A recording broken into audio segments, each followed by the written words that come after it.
Good morning guys. जैसे कि जानते हैं कि मैं हूं नेहा पटेल और बेसिकली मैं अभी फाइनेंस डिपार्टमेंट के लिए इन्फॉर्मेशन प्रोवाइड करती हूँ। अभी बेसिकली मेरा टॉपिक है क्रेडिट कार्ड क्या है और ये कैसे काम करता है। क्रेडिट कार्ड बेसिकली एक लोन है या फिर आप ये कह सकते हैं प्लास्टिक मनी है। एंड प्लास्टिक मनी के साथ में ये आपका एक उधार खाता भी है। बैंक आपका सिविल स्कोर प्लस आपकी इनकम, आपके मल्टीपल सैरोगेट्स पे क्रेडिट कार्ड ऑफर करती है आपको। तो बहुत सारे कस्टमर होते हैं जो क्रेडिट कार्ड लेना चाहते हैं, तो मैं उनको बताना चाहती हूँ कि इसके क्या नुकसान है और क्या फायदे हैं। वैसे अगर आपको सही से यूज करने आता है तो ज्यादा नुकसान नहीं है, नुकसान ही नहीं है। अगर आप सही से यूज करना जानते हैं कि क्रेडिट कार्ड को यूज कैसे करना है, कब रीपेमेंट करना है, कब उसकी बिलिंग साइकिल है, कब उसका ड्यू डेट है, तो आपको कोई नुकसान नहीं है। लेकिन अगर आप कहीं मिस कर जाते हैं, आपको कुछ नहीं पता है क्रेडिट कार्ड के बारे में, तो आप लॉस पे चले जाएंगे, क्योंकि आपको एलपीसी लग जाएगी, लेट पेमेंट चार्जेस लग जाएंगे, प्लस आपको रेट ऑफ इंटरेस्ट देना पड़ेगा, ईएमआई कन्वर्जन चार्जेस देना पड़ेगा, सेटलमेंट करवाना पड़ेगा, सिविल स्कोर डाउन होगा। तो ये मैं बताना चाहूंगी कि अभी क्रेडिट कार्ड से क्या फायदे होने वाले हैं। तो फर्स्ट ऑफ ऑल मैं आपको बता दूं कि जो क्रेडिट कार्ड है, किसी को भी इमरजेंसी में वो अपने लिए फंड्स ले सकते हैं। फंड्स यानी पैसा ऑनलाइन भुगतान कर सकता है। मान लो कोई रेंटेड है कहीं पे, किसी को अपना रेंट पे करना है, तो वो क्रेडिट कार्ड के थ्रू पे कर सकता है। उसको बाद में वो आफ्टर 60 डेज में उसका अमाउंट पे कर सकता है अपने ड्यू डेट पे क्रेडिट कार्ड को। अदरवाइज उसके पास ऑप्शन है कि वो ईएमआई कन्वर्ट भी करवा सकता है। ईएमआई कन्वर्ट करवाने में क्या है कि उसको रेट ऑफ इंटरेस्ट प्लस उसको ईएमआई कन्वर्जन फीस देना पड़ता है, जिससे उसका सिविल स्कोर डाउन नहीं होता है। सेकेंड थिंग बताना चाहती हूँ, ऑनलाइन भुगतान की भी सुविधा है। ऑनलाइन भुगतान की सुविधा कैसे है? ऑनलाइन मान लो मैंने अमेजोन पे कुछ देखा, मैंने फ्लिपकार्ट पे कुछ देखा, या फिर मैंने किसी और ई कॉमर्स साइट पे देखा, मुझे बाई करना है, मैंने वहां से बाई कर लिया। मैं किसी आउटलेट पे गई, मैंने वहां से खाना खा लिया, डिनर कर लिया। मैं किसी कहीं से मुझे ग्रोसरी परचेज करना है, मुझे पीवीआर पे मूवी देखनी है, तो मैं वहां पे इजिली शॉपिंग कर सकती हूँ। वहां पे मुझे क्या है, रिवॉर्ड पॉइंट मिलते हैं। रिवॉर्ड पॉइंट्स मिलते हैं शॉपिंग पे। वो अलग अलग बैंक के अलग अलग रिवॉर्ड पॉइंट्स होते हैं। कार्ड टू कार्ड भी डिपेंड करता है कि वो कार्ड कौन सा है और आपकी लिमिट क्या है और आपने कहाँ स्पेंड किया है। उसके साथ साथ आपको पता है 1% सरचार्ज वेवर भी मिलता है। सरचार्ज वेवर क्या होता है?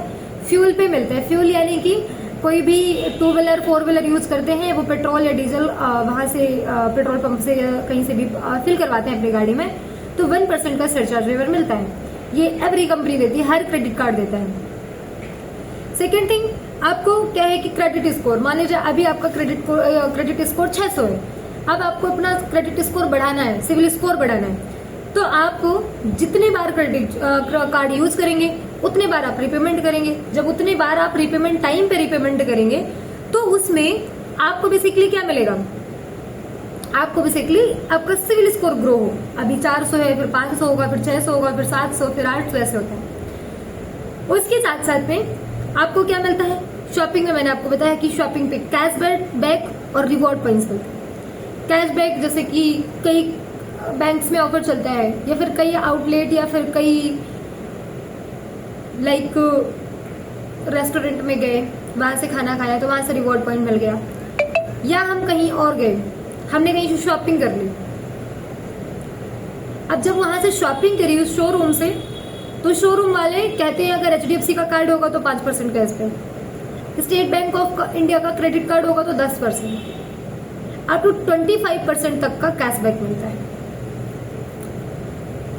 अब वो डिपेंड करता है कि बैंक टू बैंक कौन सी बैंक कितना कैशबैक दे रही है और कितने अमाउंट की शॉपिंग करने में। उसके बाद में डिस्काउंट भी, अगर आप कहीं से भी प्रोडक्ट परचेज करते हैं तो वहां पर डिस्काउंट भी चलते हैं। कैशबैक अलग चीज है, डिस्काउंट अलग चीज है। मैंने कहा अगर आप मेरी शॉप से 10,000 का ग्रोसरी का आइटम परचेज करोगे तो मैं आपको 25% का डिस्काउंट दूंगी, या 25% कैशबैक दूंगी अगर आप एचडीएफसी के क्रेडिट कार्ड से पेमेंट करते हैं। तो 10,000 का 25% बताइए कितना होगा, वो आप मुझे कमेंट में बताएंगे। उसके साथ साथ मैंने कहा अब आपने 10,000 की शॉपिंग करी है तो सर 1,000 रुपए का डिस्काउंट आपको मेरे आउटलेट की तरफ से या फिर मेरे शोरूम की तरफ से या मेरी शॉप की तरफ से आपको 1,000 रुपए का डिस्काउंट मिल रहा है। कैशबैक आपकी बैंक आपको प्रोवाइड कर रही है। ये फायदे हैं। उसके साथ साथ अगर आपको यूज करने का तरीका अच्छे से पता है और बहुत अच्छे तरीके से आपको गहन अध्ययन है आपका क्रेडिट कार्ड में, तो आपके लिए ये बहुत बेनिफिशियल चीज है, हर किसी के लिए बेनिफिशियल चीज है। और अगर नहीं पता है तो आप इसके जाल में फंस जाएंगे। अब बता देती हूँ क्रेडिट कार्ड के नुकसान क्या होते हैं। First of all, credit card से फिजूल खर्चा बहुत होता है। फिजूल खर्चा इसलिए बहुत होता है, लोगों की सैलरी आती है 5 तारीख को। अब अगर सैलरी आती है 5 तारीख को और उस पर्टिकुलर पर्सन के पास में क्रेडिट कार्ड है, तो क्या करेंगे? वो सोचेंगे सैलरी तो 5 तारीख को आ जाएगी, कोई बात नहीं, मुझे शर्ट पसंद आ गई है, मैं शर्ट परचेज कर लेता हूँ। फिर उन्होंने सोचा नहीं, सैलरी कितनी आनी है? 25,000 रुपये। ठीक है, मेरी गाड़ी की लिमिट कितनी है? 30,000 रुपये। अब वो क्या करेंगे? उनकी सैलरी है 25,000, लेकिन वो परचेजिंग कितनी की कर लेंगे? 30,000 की। तो हमेशा आपको ध्यान रखना है कि आपको फिजूल खर्ची नहीं करना। ये एक इमरजेंसी फंड है, in case you have any emergency, that time you can use it, otherwise आप इसे इग्नोर भी कर सकते हैं। उसके साथ साथ में जब आप फिजूल खर्चा करेंगे तो कर्ज के जाल में फंस जाएंगे बेसिकली। फिर आप उलझे रहेंगे, फिर आप इसका सेटलमेंट करवाएंगे, उसका आरओआई नहीं जमा करेंगे, एलटीसी नहीं जमा करेंगे, कभी ईएमआई कन्वर्ट करवाएंगे, कभी सेटलमेंट करवाएंगे, फिर आपका सिविल स्कोर खराब, फिर आपको लोन नहीं देगी कोई भी बैंक, कोई भी कंपनी आपको लोन नहीं देगी। अब आपको दूसरा है टाइम पे रीपेमेंट करना है। आपको जो मैक्सिमम टाइम दिया जाता है 50 डेज का टाइम होता है। कोई भी बैंक को कहती है आपको 50 डेज तक का टाइम मिलता है आपको अपनी रीपेमेंट, आपको अपने अमाउंट को रीपे करने का। जो भी आप हमसे पैसा लेते हैं वो 50 दिन के अंदर अगर आपने दे दिया तो आपको कोई रेट ऑफ इंटरेस्ट नहीं देना पड़ेगा, ना ही आपको कोई एलपीसी देनी पड़ेगी, कोई किसी प्रकार के चार्जेस नहीं देना पड़ेगा। जो आपने फंड हमसे लिया वो सेम फंड आप हमें जमा कर देना, बैंक ये कहती है। अब नेक्स्ट पॉइंट है कि हमारा जो क्रेडिट कार्ड होता है उस क्रेडिट कार्ड से कैश भी विड्रॉल होता है। अब कितने % कैश विड्रॉल होता है? जो भी आपकी टोटल लिमिट दी होगी बैंक ने उसका 30% तक आप कैश विड्रॉल कर सकते हैं। लेकिन अगर आपने कैश विड्रॉल कर लिया तो जैसे ही आपने कैश विड्रॉल किया उसी टाइम से आपको रेट ऑफ इंटरेस्ट लगना शुरू हो जाएगा।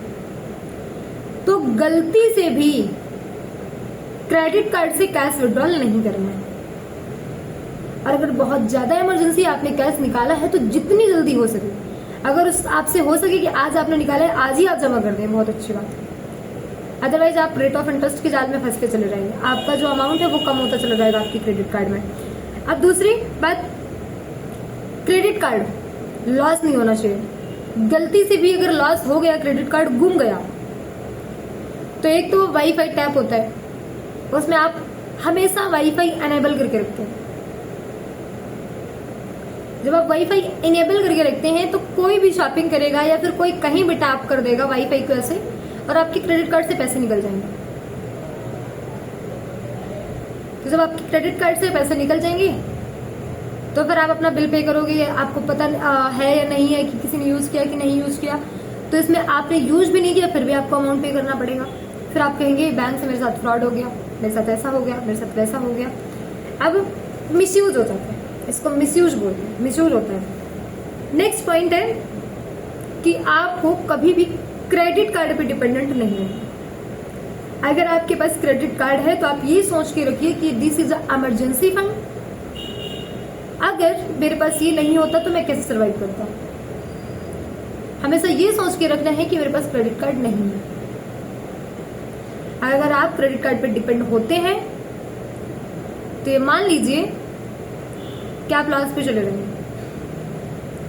लॉस पे जाने का रीजन कि आपकी सैलरी 30,000 है और आप खर्चे 35,000 के कर रहे हैं, तो कभी आप पूरा पेमेंट दे ही नहीं पाएंगे, और उसमें रीपेमेंट जब टाइम पे नहीं दे पाएंगे तो आपको एलपीसी लगेगी, रेट ऑफ इंटरेस्ट चार्ज होगा।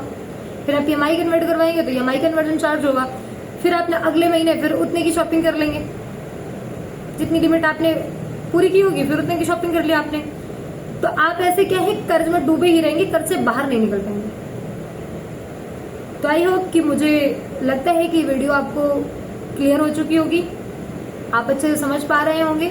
अगर नहीं समझ पा रहे हैं तो आप मुझे कमेंट में मेंशन कर सकते हैं कि हमें ये चीज समझ में नहीं आई है।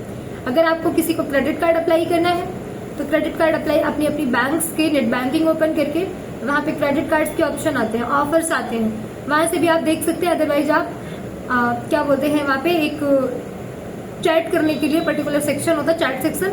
चैट सेक्शन में जा करके आप चैट करेंगे कि I need a credit card, तो बैंक अगर आप एलिजिबल होंगे तो आपको क्रेडिट कार्ड ऑफर करेगी, अदरवाइज आपको बता देगी कि you are not eligible here. या फिर आपकी सैलरी आती होगी तो आप सैलरी के सरोगेट पे बनवा सकते हैं अपना क्रेडिट कार्ड। तो गाइज मोस्टली आपको डेबिट कार्ड यूज करना है, क्रेडिट कार्ड यूज करना है, लेकिन उस पर डिपेंडेंट नहीं रहना है कि मेरे पास क्रेडिट कार्ड है तो मैं डिपेंडेंट हूँ क्रेडिट कार्ड पे। तो आपकी वीडियो अच्छी लगी होगी तो लाइक कमेंट शेयर जरूर करना है, ठीक है। Thank you.